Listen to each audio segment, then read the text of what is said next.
കൊല്ലത്ത് 300 ഗ്രാം MDMA-യുമായി 2 പേർ പിടിയിലായിട്ടുണ്ട്. മുട്ടക്കാവ് സ്വദേശികളായ സാബിറ റൂഫും ഏലിയാസ് തങ്ങൾ നജുമൽ ഇവരെയാണ് ഇന്ന് രാവിലെ പിടികൂടിയത്. ബംഗളൂരുവിൽ നിന്നും കാറിൽ കൊട്ടിയത്തേക്ക് വരുമ്പോഴായിരുന്നു ലഹരി പിടികൂടിയത്. ഇന്ന് പുലർച്ചെ 3 മണിയോടുകൂടിയാണ് ഈ ലഹരി വേട്ട കൊല്ലത്ത് നടന്നിരിക്കുന്നത്. ഈ പ്രതികൾ ഇതിനു മുമ്പും ഇത്തരത്തിൽ ഈ ലഹരി കൊല്ലത്തേക്ക് എത്തിച്ച് വിപണനം നടത്തി വന്നവരാണ്. ഇവരെ കേന്ദ്രീകരിച്ച് ഡാൻസ് ഓഫ് ടീം ഇവരുടെ പിന്നിൽ തന്നെ ഉണ്ടായിരുന്നു. ഇന്നലെ ഇവർ ബാംഗ്ലൂരിൽ നിന്ന് പുറപ്പെട്ട് ഇന്ന് പുലർച്ചയോടുകൂടി കൊട്ടിയം ഭാഗത്തേക്ക് കാറിൽ വരുമ്പോഴായിരുന്നു പോലീസ് പുറകെ പിന്തുടർന്ന് പിടികൂടിയത്. ഇതിനുശേഷം പരിശോധിച്ചപ്പോഴാണ് ഈ 300 ഗ്രാം MDMA ഇവരുടെ കയ്യിൽ ഉണ്ടായിരുന്നത് എന്ന് പറയുന്നു. കൊല്ലത്ത് വലിയ ഇടനിലക്കാർ ഇവർക്കുണ്ട് എന്നാണ് വിവരം.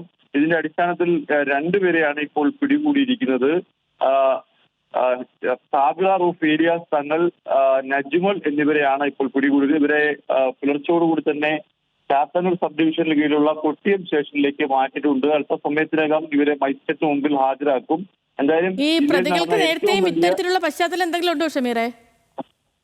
തീർച്ചയായിട്ടും ഇവർ നേരത്തെയും ലഹരി വലിയ തോതിൽ ജില്ലയുടെ വിവിധ ഭാഗങ്ങളിൽ MDMA എത്തിച്ച് കച്ചവടം നടത്തി വലിയ പണം ഉണ്ടാക്കുന്ന ആളുകളായിരുന്നു. ഇതിന്റെ അടിസ്ഥാനത്തിലാണ് ഇവരെ കുറിച്ചുള്ള വിവരം city police commissioner Kiran Narayanan ലഭിക്കുന്നത്. അങ്ങനെ ഇവർ പോലീസിന്റെ നിരീക്ഷണത്തിലായിരുന്നു. അങ്ങനെയാണ് ഈ ഒരു വലിയ ലഹരിക്കടത്ത് ഇന്ന് പുലർച്ചയോടുകൂടി കൊല്ലം സിറ്റി പോലീസിനെ പിടികൂടാനായത്.